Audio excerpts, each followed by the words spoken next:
Во време на изборен процес пред вториот круг на претседателските избори, кога опозицијата постигна подобар изборен резултат во руралните општини Могила и Новаци, власта деновиве повлече, според нивни резон, популарен потек за отварање на канцеларии за субвенции, во кои со пелагониските земјоделци ќе остварат по непосреден контакт, пружајќи им техничка помош за да не губат време и пари одејќи во битола.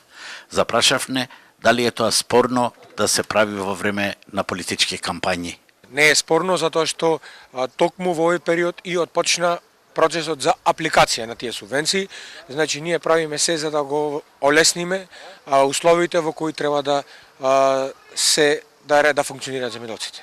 Од Сојузот на земјоделците велат дека канцеларии треба да се отворат во сите селски општини, ама незадоволството си останува поради многу причини. Вакви канцеларии треба да се отворат во сите селски општини во нашава држава, не само во овие две места тука.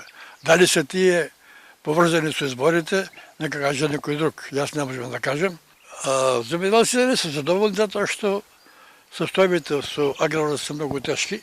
Инаку аберот од пелагониските земјоделци до власта стаса од Могила и Новаци во првиот круг на претседателските избори, а партиските комесари се уште не можат да сватат што ги снашло и каде погрешија во популистичкото артикулирање на гласачкото тело со оваа категорија на граѓани. Не може во името на селаните, на земјоделците, да одлучува само оние амбасадори или пратеници што се секој ден со нови костуми, со олифантоне мачкари. Сами ќе се решаваме судбината.